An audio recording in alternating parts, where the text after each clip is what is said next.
ನಮಸ್ಕಾರ, ಶುಭೋದಯ. ಸಂಕಲ್ಪ ಸುದ್ದಿ ಕಾರ್ಯಕ್ರಮಕ್ಕೆ ತಮ್ಮೆಲ್ಲರಿಗೂ ಆತ್ಮೀಯ ಪ್ರೀತಿಯ ಸ್ವಾಗತ ಹೇಳ್ತಾ ಇರೋದು ನನ್ನ ಅನುಷಾ. ಮೊದಲನೇ ಬಾರಿ ನಮ್ಮ ಚಾನೆಲ್ ವೀಕ್ಷಿಸ್ತಿದ್ದೀರಾ ಅಂತಂದ್ರೆ ಈಗಲೇ ನಮ್ಮ ಚಾನೆಲ್ನ ಸಬ್ಸ್ಕ್ರೈಬ್ ಮಾಡಿ, ನಮ್ಮ ವಿಡಿಯೋಸ್ನ ಲೈಕ್ ಮಾಡಿ. ನಿಮ್ಮ ಜೀವನದಲ್ಲಿ ಅನೇಕ ರೀತಿಯಾಗಿರುವಂತಹ ಸಮಸ್ಯೆಗಳು, ತೊಂದರೆಗಳು, ಕಷ್ಟಗಳು ಒಂದಾದ್ಮೇಲೆ ಒಂದು ಬರ್ತಾ ಇದೆ. ಎಲ್ಲ ರೀತಿ ಪರಿಹಾರ ಮಾಡ್ಕೊಳ್ತೀವಿ, ಆದರೂ ಕೂಡ ನಾವು ಸಮಸ್ಯೆಯಿಂದ ಹೊರಗಡೆ ಬರೋಕ್ಕಾಗ್ತಿಲ್ಲ ಅಂತಂದ್ರೆ ಖಂಡಿತವಾಗ್ಲೂ ಚಿಂತೆ ಮಾಡಬೇಡಿ. ಈಗಲೇ ಇವತ್ತೇ ನೀವು ಅಕ್ಷಯ ವೃಕ್ಷವನ್ನು ಬರ್ಮಾಡ್ಕೊಳ್ಳಿ. ನಿಮ್ಮೆಲ್ರಿಗೂ ಗೊತ್ತಿರೋ ಹಾಗೆ ಅಕ್ಷಯ ತೃತೀಯ ಹತ್ರ ಬರ್ತಾ ಇದೆ. ಇದ್ರ ಪ್ರಯುಕ್ತ ವಿಶೇಷವಾಗಿರುವಂಥ ನೀವು ಹಣವನ್ನು ಹೇಗೆ ಆಕರ್ಷಣೆ ಮಾಡಬೇಕು, ಇದರ ಒಂದು ಪ್ರಯೋಗನೂ ಕೂಡ ನಿಮಗೆ ವಿಡಿಯೋನಲ್ಲಿ ಗುರುಗಳು ಮಾಡಿ ತಿಳಿಸ್ತಾರೆ. ಅದಕ್ಕಿಂತ ಮುಂಚೆ ನಿಮಗೆ ಅಕ್ಷಯ ವೃಕ್ಷ ಬಂದು ತಲುಪಿದ್ರೆ ನೀವು ಕೂಡ ನಿಮ್ಮ ಮನೆಯಲ್ಲಿ ಆ ಪ್ರಯೋಗವನ್ನು ಮಾಡಬಹುದು. ಇನ್ನು ಎಂದಿನಂತೆ ಇವತ್ತಿನ ಕಾರ್ಯಕ್ರಮದಲ್ಲಿ ನಮಸ್ಸಲ್ಲಿದ್ದಾರೆ ಸ್ಪಿರಿಚುವಲ್ ಗುರು ಡಾಕ್ಟರ್ ವಿಷ್ಣುದತ್ತ ಗುರುಜಿಯವರು. ಗುರುಗಳನ್ನ ಕಾರ್ಯಕ್ರಮಕ್ಕೆ ಬರ್ಮಾಡ್ಕೊಳ್ಳೋಣ. ನಮಸ್ತೆ ಗುರುಗಳೇ, ಕಾರ್ಯಕ್ರಮಕ್ಕೆ ಭಕ್ತಿಯ ಸ್ವಾಗತ. ಗುರುಗಳೇ, ಒಂದು ಮಾತಂತೂ ಇದೆ, 1000 ಸುಳ್ಳು ಹೇಳಿ ಒಂದು ಮದುವೆ ಮಾಡಿ ಅಂತ. ಬಟ್ ಇತ್ತೀಚೆಗೆ ತುಂಬ ಮ್ಯಾರೇಜ್ ಪ್ರಾಬ್ಲಮ್ಸ್ ಆಗ್ತಾ ಇದೆ ಅಂತಲೇ ಹೇಳ್ಬೋದು. ವಿದ್ಯೆ ಇರುತ್ತೆ, ಹಣವಂತರಾಗಿರ್ತಾರೆ, ಮದುವೆ ಅಂತೂ ಫಿಕ್ಸ್ ಆಗ್ತಾ ಇರೋದಿಲ್ಲ. ಈ ಒಂದು ಮ್ಯಾಟ್ರಿಮೋನಿ ಸೈಟ್ಸಲ್ಲಿ ಹಾಕ್ತಾರೆ ಅಥವಾ ಬ್ರೋಕರ್ಸ್ಗೆ ಹೇಳ್ತಾರೆ, ಆದರೂ ಮದುವೆ ಫಿಕ್ಸ್ ಆಗ್ತಿರೋದಿಲ್ಲ. ಇನ್ನೊಂದು ಕಾರಣ ನೋಡಬೇಕು ಅಂತಂದರೆ ಆ ಹುಡುಗ ಅಥವಾ ಹುಡುಗಿಗೆ ಏನೋ ಒಂದು ಅಫೇರ್ ಅಥವಾ ಲವ್ ಅನ್ನೋಂಥದ್ದು ಇರುತ್ತೆ. ಇಲ್ಲಿ ಪೇರೆಂಟ್ಸ್ ತುಂಬ ಆರ್ಥೋಡಾಕ್ಸ್ ಇದ್ದಾಗ ಅದಕ್ಕೆಲ್ಲ ಅವ್ರು ನೋ ಅಂತಾರೆ. ಜಾತಕ ನೋಡಿ ಮದುವೆ ಆಗಬೇಕು ಅಂತ ಹೇಳ್ತಾರೆ, ಅಥವಾ ಸೇಮ್ ಕಮ್ಯುನಿಟಿನಲ್ಲಿ ಆಗಬೇಕು ಅಂತ ಹೇಳ್ತಾರೆ. ಇಲ್ಲಿ ಇವಾಗ ಇಷ್ಟಪಟ್ಬಿಟ್ಟಿರ್ತಾರೆ, ಬಟ್ ಇಲ್ಲಿ ಜಾತಕ ಹೊಂದಾಣಿಕೆ ಆಗುತ್ತೋ ಇವೋ ಗೊತ್ತಿಲ್ಲ, ಕಮ್ಯುನಿಟಿ ಬೇರೆ ಇರ್ತಾರೆ. ಈ ಮದುವೆ ವಿಚಾರ ಬಂದಾಗ ಪೇರೆಂಟ್ಸ್ ಅನ್ನೋಂಥವ್ರು ಯಾವ ರೀತಿ ಸ್ಟೆಪ್ ತಗೊಳ್ಬೇಕಾಗತ್ತೆ? ಮಕ್ಕಳು ಇಷ್ಟಪಟ್ಟಾಗ ಅವ್ರು ಅದನ್ನು ಮುಂದುವರಿಬೇಕಾಗತ್ತಾ, ಅಥವಾ ಜಾತಕ ಎಲ್ಲ ಹೊಂದಾಣಿಕೆ ಆಗತ್ತಾ? ಇದನ್ನು ನೋಡೋದಕ್ಕೆ ಅವರು ಇಂಪಾರ್ಟೆನ್ಸ್ ಅನ್ನೋಂಥದ್ದನ್ನ ಕೊಡಬೇಕಾಗತ್ತಾ? ಹೇಗೆ ಎಚ್ಚರ ವಹಿಸ್ಬೇಕಾಗತ್ತೆ ಇವುಗಳೇ? ಇದ್ರ ಬಗ್ಗೆ ತಿಳಿಸ್ಕೊ. ಓಂ ವಿಶ್ವಸ್ಮೈ ನಮಃ. ಪ್ರೀತಿಯ ಬಂಧುಗಳೇ, ಈ ದಿನ ನೀವು ಕೇಳುವಂಥ ಈ ಪ್ರಶ್ನೆ ಸಂಕಷ್ಟಹರ ಚೌತಿ ಇರುವಂಥ ದಿನವೂ, ಹಾಗೆಯೇ ಬುಧ ಈ ದಿನಕ್ಕೆ, ಈ ಒಂದು ದಿನಕ್ಕೆ ಗ್ರಹವಾಗಿರುತ್ತಾನೆ. ಅಧಿದೇವತೆ ಬಂದು ಮಹಾವಿಷ್ಣು ಆಗಿರುತ್ತಾನೆ. ಈ ದಿನದಲ್ಲಿ ನೀವು ಈ ಪ್ರಶ್ನೆ ಮಾಡಿದಿರಿ. ಯಾರು ಕೇಳಿಸ್ಕೊಳ್ತಿರ್ತಾರೋ, ಯಾರು ನೋಡ್ತಿರ್ತಾರೋ ಬಹುಶಃ ಅವರ ಮಕ್ಕಳಿಗೆ ಅರ್ಧ ಸಮಸ್ಯೆ ಅಲ್ಲೇ ಕ್ಲಿಯರ್ ಆಯಿತು ಅಂತಲೇ ಅರ್ಥ. ಬಹುಶಃ 100ಕ್ಕೆ 100 ಕ್ಲಿಯರ್ ಆಯಿತು ಅಂತಲೇ ಅರ್ಥ. ನಾವೇನಾದರೂ ಇದನ್ನು ಕೆಲವೊಂದು ಪಾಲಿಸೋದಿತ್ತು ಅಂತಂದರೆ, ಇವತ್ತಿನ ಮಕ್ಕಳು ಬಹುಶಃ ನೀವು ಹೇಳಿದಾಗೆ ಇನ್ನೇನು ಕಾಲೇಜ್ ಮೆಟ್ಲು ಹತ್ತೋ ಪ್ರಾರಂಭದಲ್ಲೇ ಈ ಎಲ್ಲ ತಪ್ಪುಗಳು ಕಾಣಿಸ್ತಿರ್ತವೆ. ಇನ್ನು ಕಾಲೇಜಲ್ಲಿ ಅದೇನು ನಿಭಾಯಿಸ್ತಾವ ಗೊತ್ತಿಲ್ಲ. ಎಲ್ಲ ಮಕ್ಕಳು ಹಾಗಂತಲ್ಲ, ಹೌದು, ಎಲ್ಲ ಥರದ ಪೇರೆಂಟ್ಸು ಹಾಗಂತಲ್ಲ. ಒಟ್ಟಾರೆಯಾಗಿ ಮದುವೆ ಅಂತ ಮಾತುಕತೆ ಬಂದರೆ ಈಗ ನಮಗೆ ಪ್ರಶ್ನೆಗಳು ಮಾಡ್ತಾರೆ. ಅಲ್ಲ ಗುರುಗಳೇ, ಎಷ್ಟು ಜನ ಅರೇಂಜ್ ಮ್ಯಾರೇಜ್ ಅಂತ ಮಾಡ್ಕೊಂಡಿರೋರು ತುಂಬ ಚೆನ್ನಾಗಿದ್ದಾರೆ, ಅವ್ರು ಯಾರ್ದು ಡಿವೋರ್ಸ್ ಆಗಿ ಏನೋ. ಆದರೆ ಇವರಿಗೆಲ್ಲ ಜಾತಕ ನೋಡಿ, ಕುಂಡ್ಲಿ ನೋಡಿ, ಗಣಕೂಟಗಳು ನೋಡಿ, ಯೋನಿಕೂಟ ನೋಡಿ, ರಜ್ಜುಕೂಟ ನೋಡಿ, ಗಣಕೂಟ ನೋಡಿ, ಮಹೇಂದ್ರ ಕೂಟ ನೋಡಿ, ಇವೆಲ್ಲಗಳನ್ನು ಮಾಡಿ 29-30 ಗುಣಗಳು ಬಂದಿರೋರು ಎಷ್ಟು ಜನ ಡಿವೋರ್ಸ್ ಆಗಿಲ್ಲ? ಇದೆಲ್ಲ ಪ್ರಶ್ನೆಗಳು ಮಾಡ್ತಾರೆ. ಇನ್ನು ಮನೆ ಬಿಟ್ಟು ಓಡೋಗ್ತಾರಲ್ಲ, ಅವ್ರದ್ದೇನು ನೋಡಲ್ಲ, ಅವ್ರು ಚೆನ್ನಾಗಿದ್ದಾರಲ್ಲ ಅಂತಲೂ ಮಾತಾಡ್ತಾರೆ. ಒಟ್ಟಾರೆ ನೀವೇನು ಮಾತಾಡ್ತೀರೋ ಅದೆಲ್ಲವೂ ನಿಜವೇ. ಆದರೆ ನಾವಿಲ್ಲಿ ಇಷ್ಟೆಲ್ಲ ಇದಾವಲ್ಲ, ಈ ಪರೀಕ್ಷಾ ಕೊಠಡಿಗೆ ಹೋದರೆ ಒಂದೇ ಪ್ರಶ್ನೆ ಕೊಟ್ಟಿರೋದೇ ಎಷ್ಟು ಕೊಟ್ಟಿರ್ತಾರೆ ಅಷ್ಟಕ್ಕೂ ನೀನು ರೆಡಿ ಆಗಿರಬೇಕು. ಎಷ್ಟು ಥರದ್ದು ನಿಮ್ಮ ತಲೆ ಎಷ್ಟು ಪ್ರಶ್ನೆಗಳಿದ್ದಾವೆ, ಇಷ್ಟೆಲ್ಲದಕ್ಕೂ ಕೂಡ ನಿನ್ನ ಆಲೋಚನೆ ಇಲ್ಲಿ ನಾನು ಪಾಸ್ ಆಗಬೇಕಂತ. ಈಗ ಈ ಮದುವೆ ಅಂತ ಏನು ನೀವು ಯೋಚನೆ ಮಾಡ್ತಿರೋ ಆ ಒಂದು ಜೀವನದಲ್ಲಿ, ಆ ಒಂದು ಬದುಕಲ್ಲಿ ನೀನು ಪಾಸ್ ಆಗಬೇಕಾದ್ರೂ ಕೂಡ ಒಳ್ಳೆಯ ಆಲೋಚನೆಗಳಿವೆ. ಅಂತಹ ಒಳ್ಳೆ ಆಲೋಚನೆಗಳಿಂದ ನಾವು ಮಾಡ್ತೀವಿ ಅನ್ನೋದಾದರೆ, ಇನ್ನು ನಾವು ಹುಡುಕಿದ್ರೆ ಎಲ್ಲದರಲ್ಲೂ ಕೂಡ ತಪ್ಪು ಸಿಗ್ತಾನೆ ಇರ್ತವೆ. ಈ ಮೊಸರಲ್ಲಿ ಕಲ್ಲು ಹುಡುಕಿದ್ರು ಆಗಿರ್ತವೆ. ಅದಕ್ಕೆ ಈ ಮದುವೆಗಳು ಅಂತ ಮಾಡಬೇಕಾದ್ರೆ 100ಕ್ಕೆ 100 ಎಚ್ಚರ ಸೇರ್ತಾನೆ. ಶಾಸ್ತ್ರ ಸಮ್ಮತವಾಗಿರೋ ಮಾತು ಏನು ತರಿಸ್ಕೊಳ್ಬೇಕು, ಅದಕ್ಕೆ ಈ ಕೆಲವೆಲ್ಲ ಕೂಡ ನವರಾತ್ರಿಗಳು, ಶಿವರಾತ್ರಿಗಳು ಅದಕ್ಕೆ ಬರ್ತವೆ. ಒಂದಷ್ಟು ಪಾಪವನ್ನು ಪರಿಹಾರ ಮಾಡಿಸ್ಕೊ. ನೀವು ಮಕ್ಕಳಿಗೆ ಆಸ್ತಿ ಅಂತ ಮಾಡಬೇಕಾದ್ರೆ ಎಷ್ಟು ಸೀರಿಯಸ್ ತಗೊಂಡು ಮನೆ ಮಾಡ್ತೀರಿ, ಸೈಟ್ ತಗೊಳ್ತೀರಿ, ಮನೆ ಕಟ್ಟಿದ್ದೀರಿ, ಇನ್ನೊಂದು ಮತ್ತೊಂದು ಹೇಗೆ ಮಾಡ್ತೀರಿ. ಹಾಗೆ ಪಾಪ ಪುಣ್ಯಂತೂ ಕೂಡ ನೀವು ಸಂಪಾದನೆ ಮಾಡಬೇಕಾಗತ್ತೆ. ಇಂತಹ ದಿನದಂತೂ ಒಂದಷ್ಟು ಸೇವೆಯ ಸರ್ವಿಸ್ ಅಂತ ಮಾಡಿದಾಗ ಈ ನವರಾತ್ರಿ 9 ದಿನಗಳ ಕಾಲ ಒಂದೊಂದು ದೇವಸ್ಥಾನಕ್ಕೆ ಒಂದೊಂದು ರೀತಿಯಾಗಿರ್ತಕ್ಕಂತಹ ದಾನವನ್ನು, ಒಟ್ಟಾರೆ ಈ ದೇವಸ್ಥಾನಕ್ಕೆ ಒಂದು ಅರಿಶಿನ ಕುಂಕುಮ, ಮತ್ತೊಂದು ದೇವಸ್ಥಾನಕ್ಕೆ ಏನು ಅವಶ್ಯಕತೆ ಇದೆಯೋ ಅದೊಂದು ತೀರ್ಥದ ಬಟ್ಲು, 9 ದಿನಗಳ ಕೊಟ್ಟಿದೆ ಅಂತಂದರೆ ಬಹುಶಃ ನಮ್ಮ ಮನೆಗಳಲ್ಲಿ ಆ ತಪ್ಪು ಮಾಡ್ತಿದ್ರು ಕೂಡ ಎಚ್ಚೆತ್ಕೊಡಾರೆ ನಾನು ನಮ್ಮ ಅಪ್ಪ ಅಮ್ಮನಿಗೆ ಎಲ್ಲೋ ಒಂದು ಕಡೆ ಅಗೌರವ ತರುವ ಸಾಧ್ಯತೆ ಇದೆ ನಾನು ಇಷ್ಟ ಮಾಡಬಾರ್ದು ಅಂತ ಅದು ಹೆಣ್ಣು ಮಗ ಆಗಿರ್ಬೋದು ಗಂಡು ಮಗ ಆಗಿರ್ಬೋದು ಎಚ್ಚೆತ್ಕೊಳ್ತಾರಂತೆ. ಈ ಜಾತಕಗಳು ನೋಡೋದಿಲ್ಲ ನಾವು, ಈ ತರಹದ್ದು ಸೇವೆ ಮಾಡಲ್ಲ, ಈ ಥರದ್ದು ಏನೂ ಮಾಡದೆ ಜಾತಕಗಳು ತಗೊಂಡು ನೋಡುವಂಥದ್ದು ಒಂದಷ್ಟು ಬರುತ್ತವೆ, ಸರಿಯಾಗಿ ಬರೋದಿಲ್ಲ. ಅದನ್ನು ನೀವೇನು ಮ್ಯಾಚ್ ಮಾಡಕ್ಕೆ ಹೋಗ್ತೀರಾ, ಅದು ಆಗ್ತಿ ಕೂಡ ಇರಬಹುದೇನೋ. ಅದಕ್ಕೆ ನಾನಿಲ್ಲಿ ಏನು ಹೇಳ್ತೀನಿ ಅಂತಂದರೆ, ನಿಮ್ಮ ಮಕ್ಕಳ ಭೂತ ಭವಿಷ್ಯತ್ ವರ್ತಮಾನವನ್ನು ತಂದೆ ತಾಯಿಗಳಾಗಿರತಕ್ಕಂಥ ನಾವುಗಳೇ ಅದನ್ನು ಕೇರ್ ತೆಗೆದುಕೊಳ್ಳೋ ಸಂದರ್ಭದಲ್ಲಿ ಆ ಮಗು ತಪ್ಪು ಮಾಡ್ತಾ ಇದೆಯಾ, ಅದು ಆ ಏಜು ಅದು ಮಾಡ್ತಾ ಇರುತ್ತೆ ಬಿಡಿ. ಬಟ್ ನೀವೇನು ಮಾಡ್ತಾ ಇದ್ದಾರೆ, ನಿಮ್ಮ ಉದ್ದೇಶವಾದ್ರೆ ಏನು? ಎಷ್ಟು ನೀವು ಪ್ಯಾಪರ್ ಮಾಡ್ತಿರೋ ಮಕ್ಕಳನ್ನು, ಯಾವಾಗಲೂ ಒಂದೊಂದು ಸಲ ನೀವು ಅಷ್ಟೇ ಪ್ರವೋಕ್ ಆಗಿ ಅವರನ್ನು ಕಂಟ್ರೋಲ್ ಮಾಡ್ತಕ್ಕಂಥದ್ದು. ಕೆಲವರು ಕಣ್ಣು ನೋಟದಲ್ಲೇ ಅವರನ್ನು ಹೇಗೆ ಬೇಕಾಗಿ ಬ್ಯಾಲೆನ್ಸ್ ಮಾಡ್ತಾರೆ. ಇನ್ನು ಕೆಲವು ಮಕ್ಕಳಿಗೆ ಒಡೆದು ಮಾಡ್ತಾರೆ, ಅದು ತೀರಾ ಪ್ರಯೋಜನಕ್ಕೆ ಬಾರದೇ ಇರ್ತಕ್ಕಂಥ. ಹಾಗೆ ನಿಮಗೆ ಎಲ್ಲಿ ವಿದ್ಯೆ ಸ್ವಲ್ಪ ಕಡಿಮೆ ಆದರೂ ಪರವಾಗಿಲ್ವಂತೆ, ಸಂಸ್ಕಾರ ಇದೆಯಲ್ಲ ಅದು ಚಾಚು ತಪ್ಪದೆ ಇರಬೇಕಾಗ್ತದೆ. ಅವನ ಜೀವನದಲ್ಲಿ ಅವನ ಬದುಕಲ್ಲಿ ಅವನ ಅತ್ಯಂತ ಅದ್ಭುತವಾಗಿ ನಪಾಸು ಅನ್ನದೇ ಪಾಸು ಅಂತ ಆಗಬೇಕಾದ್ರೆ, ಉದ್ಧಾರ ಅಂತ ಆಗಬೇಕಾದ್ರೆ, ಉತ್ತಮ ಶಿಖರನೇ ಇರಬೇಕಾದ್ರೆ ಒಂದಷ್ಟು ಬೇಕಾಗಿರ್ತದೆ. ನಿಮ್ಮ ತಾತನದ್ದೋ ಮುತ್ತಾತನದ್ದೋ ಅಥವಾ ಇನ್ಯಾರೋ ಬದುಕಿ ಬಾಳಿರ್ತಾರಲ್ಲ ಹಿರಿಯರು, ಅವ್ರದ್ದೆಲ್ಲ ಕೂಡ ಕೆಲವು ಅಂಶಗಳು ಆ ಮಗುಗೆ ಹೇಳತಕ್ಕಂಥ. ಇನ್ನು ಮದುವೆ ಅಂತ ಸಂದರ್ಭದಲ್ಲಿ ಮಾತಾಡಬೇಕಾದ್ರೆ ಬಹಳ ಮುಖ್ಯವಾಗಿರೋ ಅಂಶಗಳಿದ್ದಾವೆ, ಅದನ್ನು ಗಮನಿಸಬೇಕಾಗತ್ತೆ. ನೀವು ಈ ಜಾತಕಾದಿಗಳನ್ನ ನೋಡಲೇಬೇಕು, 100ಕ್ಕೆ ನೋಡಬೇಕು. ಅದಕ್ಕೆ ನನ್ನ ಹತ್ರ ಬಂದರೆ ಹೇಳ್ತೀನಿ, ನಾನು ಕೊಡೋ ಜಾತಕವಾದ 10 ಜನಕ್ಕೆ ಕೊಡಿ, 10 ಜನ ನನಗೆ ತೋರಿಸ್ಬೇಕು. ಯಾಕೆ ಗೊತ್ತಾ, ನಾವಿಲ್ಲಿ ಏನು ಮಾಡ್ಕೊಳ್ಬೇಕು ಅಂತಂದರೆ, ಬಹಳ ಮುಖ್ಯವಾಗಿರತಕ್ಕಂಥದ್ದು ಯಾರೋ ಏನೋ ಬರ್ಕೊಟ್ಬಿಟ್ಟಿರ್ತಾರೆ ಅದೊಂದೇ ಅಲ್ಲ. ನೀವು 100ಕ್ಕೆ 100 ಗಮನಿಸಲೇಬೇಕಾಗಿರ್ತಕ್ಕಂಥದ್ದು ಲಗ್ನ ಕುಂಡಗಳು ಮ್ಯಾಚ್ ಮಾಡಿ. ಇಲ್ಲಿ ಆ ಲಗ್ನಾಧಿಪತಿಗಳು, ರಾಷ್ಟ್ರಾಧಿಪತಿಗಳು, ನಕ್ಷತ್ರಾಧಿಪತಿಗಳು, ಇನ್ನು ಹೇಗಿದ್ರು ನೀವು ಸಾಲಾವಳಿ ನೋಡ್ತೀರಿ. ಇದನ್ನು ಮಾಡಿ ನೋಡಿ, ಭಾಳ ಮುಖ್ಯವಾಗಿರೋ ಘಟ್ಟ. ಹೇಗೋ ಮಾರ್ಕ್ಸ್ ಬಂದಿದೆ, ಇನ್ನು ನಾವು ಒಂದು ಹಂತಕ್ಕೆ ಬಂದಿದ್ದೀವಿ, ಚೌಟ್ರಿ ಬುಕ್ ಮಾಡೋದು, ಮದುವೆ ಮಾಡೋದು ಇವೆಲ್ಲ ಮಾಡ್ತಿರುತ್ತೆ. ಅಲ್ಲಿ ಬಹಳ ಮುಖ್ಯವಾಗಿರೋ ಘಟನೆ ಗಮನಿಸಬೇಕಾಗಿರುತ್ತೆ. ಈ ಇಬ್ಬರು ಮಕ್ಕಳ ಜಾತಕದಲ್ಲೂ ಕೂಡ ಸಂಧಿಕಾಲಗಳು ಇದು ಬಹಳ ಮುಖ್ಯ. ಸಂಧಿಕಾಲಗಳು ಬಹಳ ಮುಖ್ಯ.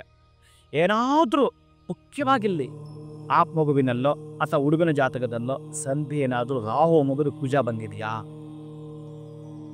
ಅಥವಾ ಗುರು ಮುಗಿದು ರಾಹು ಬಂದಿದೆಯಾ, ರಾಹು ಮುಗಿದು ಗುರು ಬರ್ತಾ ಇದೆಯಾ, ಇದನ್ನು ನೀವು ಗಮನಿಸಲೇಬೇಕು. ಈ ಸಂಧಿ ಜಾತಕ ಕ್ಲಿಯರ್ ಮಾಡ್ಕೊಳ್ಳೇಬೇಕು. ಇದೇ ಅವರ ಬದುಕಿಗೆ ಅತ್ಯಂತ ಶುಭ ಫಲ ಕೊಡೋದು. ಇವುಗಳನ್ನು ತುಂಬ ಕೆಟ್ಟದ್ದಿದ್ದರೆ 100ಕ್ಕೆ 100 ನಮಗೆ ಜ್ವರ ಬಂದಾಗ ನಾವು ಇಂಜೆಕ್ಷನ್ ತೆಗೆದುಕೊಡ್ತೇವೆ. ನಮಗೆ ತುಂಬ ದೊಡ್ಡ ಸಮಸ್ಯೆ ಬಂದಿದೆ ಅಂತಂದರೆ ಹಾರ್ಟಿಗೆ ನಾವು ಡಾಕ್ಟರ್ ಅಡ್ಮಿಟ್ ಆಗಿ ಏನೋ ಮಾಡ್ಕೊಳ್ತೀವಿ. ಹಾಗೆ ಈ ಒಂದು ಲಗ್ನ ಕುಂಡಲಿ ಆಗಿರಬಹುದು, ಆ ಒಂದು ಸಂಖ್ಯೆ ಆಗಿರಬಹುದು, ಇದನ್ನು ಗಮನಿಸುವಂಥದ್ದು. ಇದೆಲ್ಲ ಆದಮೇಲೆ ನೀವು ಮದುವೆ ಮಾಡ್ತೀರಲ್ಲ, ಆ ದಿನ ಮತ್ತಷ್ಟು ನೀವು ಗಮನಿಸಲೇಬೇಕಾಗಿರತಕ್ಕಂತಹದ್ದು ಲಗ್ನ ಕುಂಡಲಿಗೆ ಸಂಬಂಧಪಟ್ಟ ಸಪ್ತಮ ಸುತ್ತಿ ಒಂದೇ ನೋಡ್ತೀವಿ. ಯಾವ ಲಗ್ನ ಅಂದರೆ ನೀವು 9:30ರಿಂದ 10:30 ಒಳಗೆ ಸಲ್ಲುವ ಶುಭ ವೃಶ್ಚಿಕ ಲಗ್ನದಲ್ಲಿ ಅದೇನು ನೋಡ್ತೀರೋ, ಆ ಲಗ್ನದಿಂದ 2ನೇ ಮನೆಯಲ್ಲಿ ಕುಜನು, 4ನೇ ಮನೆಯ ಕುಜನು, 7ನೇ ಮನೆಯ ಕುಜ, 8ನೇ ಮನೆಯ ಕುಜ, 12ನೇ ಮನೆಯ ಕುಜ. ಬರೀ 7ನೇ ಮಾತ್ರ ಅನ್ನೋ ಸಪ್ತಮ ಸುದ್ದಿ ನೋಡ್ಬಿಟ್ಟು ಮಾಡ್ಬಿಡ್ತೀರಿ, ತಪ್ಪಾಗುತ್ತೆ. ಬಟ್ ಪಂಚಾಂಗದಲ್ಲಿ ಅಷ್ಟೇ ಇರೋದು, ಸಪ್ತಮ ಸುದ್ದಿ ಅಷ್ಟೇ ಗಮನಿಸ್ತಾರೆ. ಮತ್ತು ಯಾವತ್ತೋ ಒಂದಿನ ಇವರು 3 ವರ್ಷಗಳು ನೀವು ಗಮನಿಸಬೇಕಾದ್ರೆ ಕುಜ ಏನಾದರೂ 4ನೇ ಮನೆ ಇತ್ತು ಅಂತಂದರೆ 4 ವರ್ಷಿಗೂ ಹಾಗೆ ಸಂಸಾರ ಮಾಡ್ತಾರೆ. ಅಲ್ಲಿ ಬಂತು ಬಿರುಕು, ಆಮೇಲೆ ಪ್ರಾಬ್ಲಮ್ ಸ್ಟಾರ್ಟ್ ಆಗ್ತವೆ. ಅದು ಅತ್ತೆಯಿಂದ ಬರುತ್ತೋ. ಇವತ್ತು ಕೆಲವರೆಲ್ಲ ಏನು ಹೇಳ್ತಾರೆ ಅಂತಂತ, ಗುರುಗಳೇ ಈಗ ನಾವು ಜಾತಕ ನೋಡಬೇಕಾಗಿರೋದು ಹುಡುಗ ಹುಡುಗಿಗಲ್ಲ, ಅತ್ತೆ ಸೊಸೆಗೆ ನೋಡ್ಬೇಕು. ಇವಾಗ ಜಾತಕ ಅತ್ತೆ ಸೊಸೆ ಕರೆಕ್ಟಾಗಿ ನೋಡ್ಬೇಕು, ಈಗ ಮ್ಯಾಚ್ ಆಗುತ್ತಾ ಅಂತ. ಹಂಗಾಗಿದೆ ಪರಿಸ್ಥಿತಿ. ಇದೆಲ್ಲವೂ ಕೂಡ ಅಲ್ಲೇ ಸಿಗುತ್ತೆ ನಿಮಗೆ. ಅದಕ್ಕಾಗಿ ದಯವಿಟ್ಟು ಇದನ್ನು ಗಮನಿಸಿ. ಯಾಕಂದರೆ ಅವರು 100 ವರ್ಷಗಳ ಕಾಲ ಚೆನ್ನಾಗಿರಬೇಕಾದ್ರೆ ನೀವು ದಯವಿಟ್ಟು 10 ಸಲ ಗಮನಿಸಿ. ಆಮೇಲೆ ಮದುವೆ ಅಂತ ಮಾಡ್ತಿರಲ್ಲ, ಅಲ್ಲಿ ಶಾಸ್ತ್ರಗಳು ಮತ್ತು ಗಮನಿಸಿ. ನೀವೆಲ್ಲೂ ಕೂಡ ಅಷ್ಟೇ ಇರೋದು 6 ಸಬ್ಜೆಕ್ಟು, 15 ಸಬ್ಜೆಕ್ಟು, ಒಂದು ಎಲ್ಲ ನೋಡಿದ್ವಿ ಬಿಡು ಸಾಕು, ಮುಹೂರ್ತ ಒಂದು ಆಗಿದೆ ಅಂತಂದ್ರೆ ಶಾಸ್ತ್ರ ತಪ್ಪು ಮಾಡಿದ್ರೆ ಈಗ ಯಾವುದೋ ಒಂದು ಸಬ್ಜೆಕ್ಟ್ ಚೆನ್ನಾಗಿ ಬರೆದು ಮತ್ತೊಂದು ಬರ್ದಿಲ್ಲ ಅಂದರೆ. ಹಾಗೆ ಜೀವಿತ ಕಾಲದ ಟೈಮ್ ಟೇಬಲನ್ನು ನೀವು ಇಲ್ಲಿ ಅನ್ಸ್ಕೊಂಡ್ಬಿಡ್ಬೇಕು. ನಮ್ಮ ಹಣೆಗೆ ಅಂಟಿಸ್ಕೊಂಡು ಮುಂದುವರಿಯಲೇಬೇಕು. ನಾನು ಚೆನ್ನಾಗಿ ಬದುಕು ಮಾಡಬೇಕು ಅಂತ ಹೆಚ್ಚಿಗೂ ನೀವು ಕೇರ್ ತಗೊಳ್ಳೇಬೇಕಾಗತ್ತೆ. ಆದರೆ ಈ ಕಾಲದ ಮಕ್ಕಳಲ್ಲಂತೂ ಬಹಳ ಗಮನಿಸಬೇಕಾಗತ್ತೆ. ಅದಕ್ಕಾಗಿ ನಾನು ಏನು ಹೇಳ್ತೀನಿ ಅಂತಂದರೆ, ಒಂದು ಯಾವುದೋ ಒಂದು ಇಂಡಸ್ಟ್ರಿ ಅಂತ ನೀವು ಮಾಡಿದ್ರೆ ಅಥವಾ ಒಂದು ಮನೆ ಅಂತ ಕಟ್ಟಿದ್ರೆ ಎಷ್ಟು ಗಮನಿಸ್ತೀರಿ ನೀವು. ಹಾಗೆ ಮದುವೆನಲ್ಲೂ ಕೂಡ ಬಂದಿರತಕ್ಕಂಥ ಬಂಧುಗಳನ್ನ, ಆಮೇಲೆ ಅಡುಗೆ ಚೆನ್ನಾಗಿರೋದು, ಇವೆಲ್ಲ ಯಾರು ಗಮನಿಸ್ತಾರೋ ಅಥವಾ 10 ಪಟ್ಟು ಈ ಶಾಸ್ತ್ರಗಳನ್ನು ದಯವಿಟ್ಟು ಗಮನಿಸಿ. ಯಾಕೆ ಅಂತಂದರೆ ಇದು ಭಾಳ ಮುಖ್ಯವಾಗಿ ಹೇಳ್ತಾನೆ ಶಾಸ್ತ್ರಗಳು. ನಾನು ಚಾಚೂ ತಪ್ಪದೆ ಆ ಮುಹೂರ್ತದಲ್ಲಿ ಕೆಲವು ಮಾಡೋದಿದ್ದಾವೆ. ಅದಕ್ಕೆ ಈ ಮದುವೆ ಅಂತ ಮಾತಾಡೋಣ ಅಂದರೆ ಒಂದು 15 ದಿನ ಆದರೂ ಎಪಿಸೋಡ್ ಮಾಡಬೇಕಾಗುತ್ತೆ.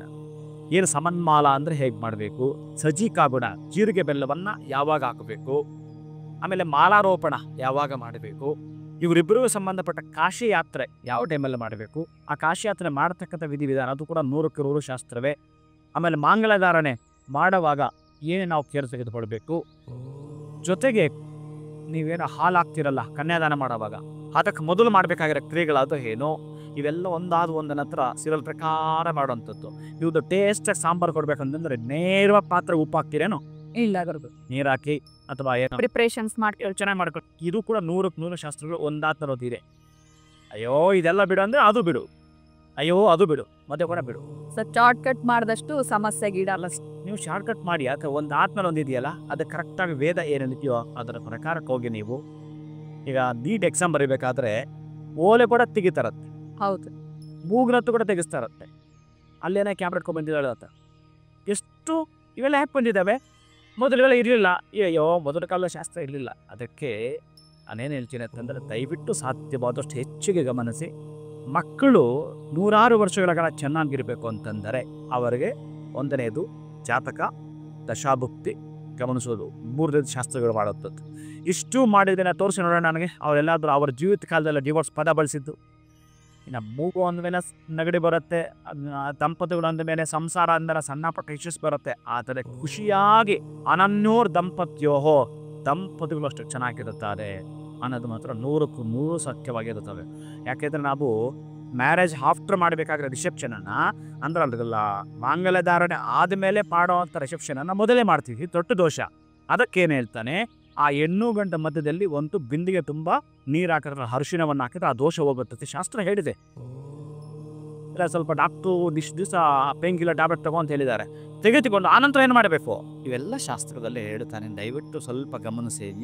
ಮಕ್ಕಳ ಎಜುಕೇಷನ್ ಟೈಮಲ್ಲಿ ಗಮನಿಸ್ಕೊಳ್ಳಿ. ಎರಡನೇದು ಮಕ್ಕಳ ಮ್ಯಾರೇಜ್ ಟೈಮಲ್ಲಿ ನೀವು ಗಮನಿಸಿ. ನೀವು ಮಕ್ಕಳಿಗೆ ಕೊಡಬೇಕಾಗಿರೋ ಕೊಡುಗೆ ಅಂದರೆ ಇದೇ ಆಸ್ತಿ ಪಾಸ್ತಿ ಇದೆಯಲ್ಲ. ಅವನು ಬುದ್ಧಿವಂತನಾದರೆ ಅದನ್ನು ಉಳಿಸ್ಕೊಳ್ತಾನೆ, ಅವನು ಕೆಟ್ಟವನಾದರೆ ಅದನ್ನು ನಿರ್ನಾಮ ಮಾಡಿರ್ತಾನೆ. ಅದಕ್ಕಾಗಿ ನೀವು ಅವನನ್ನು ಬುದ್ಧಿವಂತನನ್ನಾಗೆ ಮಾಡಿ ಅವನು ಮತ್ತು ಆಸ್ತಿ ಸಂಪಾದನೆ ಮಾಡಿಕೊಳ್ತಾನೆ. ಈ ಶಾಸ್ತ್ರಗಳಾಗಿರಬಹುದು ಇವೆಲ್ಲವೂ ಕೂಡ ಆ ಮಗುವಿನ ಹೈಯರ್ ಎಜುಕೇಷನ್ ಎಕ್ಸಾಮ್ ಇರುತ್ತಲ್ಲ ಅದೇ ತರಹತೆ ಜೀವನ ಎನ್ನುವ ಹೈಯರ್ ಎಜುಕೇಷನ್ಗೆ ಇದೊಂದು ಎಕ್ಸಾಮ್ ಮದುವೆ ಮಾಡಿರ್ತಾರೆ. ದಯವಿಟ್ಟು ಗಮನಿಸಿನೇ ಮಾಡಿ. ಮಾತಾಡೋದಾದರೆ ಒಂದೊತ್ತಕ್ಕೂ ಕೂಡ ಅರ್ಥವನ್ನು ತೆಗೆದು ಮಾತಾಡೋದು ನಾನು ಹೇಳ್ತೀನಲ್ಲ ಅಷ್ಟು ಸಬ್ಜೆಕ್ಟ್ ಇದೆ. ಇಷ್ಟು ಹೇಳಿದ್ರೆ ಬಹುಶಃ ನಿಮಗೆಲ್ಲ ಅರ್ಥ ಆಗುತ್ತೆ ಅಂದ್ಕೊಡ್ತೀನಿ. ಈ ಒಂದು ಜಾತಕ ಮದುವೆಗೆ ಸಂಬಂಧಪಟ್ಟಾಗೆ ನಿಮ್ಮ ಆಲೋಚನೆಗಳು ಹೇಗಿರಬೇಕು ಅಂತಂದರೆ ನನ್ನ ಪ್ರಕಾರ ನಾವೊಂದು ಬಟ್ಟೆ ತೆಗೆದುಕೊಳ್ತೀವಿ. ಬಟ್ಟೆ ತೆಗೆದುಕೊಳ್ಬೇಕಾದ್ರೆ ಅಲ್ಲಿ ಸ್ವಲ್ಪ ಏನಾದರೂ ರಿಕಲ್ಸ್ ಇದ್ದರೆ, ಕೆರೆಗಳಿದ್ರೆ ಅಥವಾ ಕೊಳೆ ಇದ್ದರೆ ನೀವು ಹೋಗಿರೋದು ಹೊಸ ಬಟ್ಟೆ ತೊಗೊಳ್ಬೇಕು ಅಂತ. ಆ ರೇಷ್ಮೆ ಸೀರೆ ಏನಾದರೂ ಕೊಳೆ ಇದ್ದರೆ ತುಂಬ ಮಡಚಿ ಬಿತ್ತಿದ್ರೆ ತುಂಬ ಗೆರೆಗಳಿರುತ್ತೆ ತಗೊಳ್ತೀರಾ? ಖಂಡಿತ ಇಲ್ಲ, ಬೇರೆ ಪೀಸ್ ಕೊಡಿ ಅಂತ ಹೇಳ್ತೀವಿ. ಅಥವಾ ನೀವು ಹೋಟೆಲ್ಗೆ ಹೋಗಿರ್ತೀರಿ, ಒಂದು ಸಲ ಕಲ್ಲು ಸಿಕ್ತು ಪರವಾಗಿಲ್ಲ, 2ನೇ ಸಲ 3ನೇ ಸಲ ಕಲ್ಲು ಸಿಗ್ತಾ ಇದೆ, ಕೂದಲು ಸಿಗ್ತಾ ಇದೆ, ಮತ್ತೆ ತಿಂತೀರಾ? ಇಲ್ಲ. ಅಥವಾ ಹಲಸು ಬಿಟ್ಟಿದೆ, ತಿಂತೀರಾ? ಇಲ್ಲ. ಒಂದು ಶೋರೂಮ್ಗೆ ಹೋಗ್ತೀರಿ, ಕಾರ್ ತೆಗೆದುಕೊಳ್ತೀರಿ, ಕಾರ್ ತೆಗೆದುಕೊಳ್ಬೇಕಾದ್ರೆ ಡೆಂಟ್ ಆಗಿದೆ, ಗೆರೆಗಳು ಬಿದ್ದಿದೆ, ಕೊಳೆ ಆಗಿದೆ. ಹೊಸ ಕಾರ್ ತೊಗೊಳಕ್ಕೆ ಹೋಗಿರೋದು, ಕೊಳೆ ಆಗಿದೆ, ತೊಳ್ಕೊಳ್ಳೋಣ, ಡೆಂಟ್ ಆಗಿದೆ, ಎಲ್ಲೆಂದಲ್ಲಿ ತುಂಬ ಸ್ಕ್ರ್ಯಾಚಸ್ ಆಗಿದೆ, ತೆಗೆದುಕೊಳ್ತೀರಾ? ತಗೊಳ್ಳೋದಿಲ್ಲ.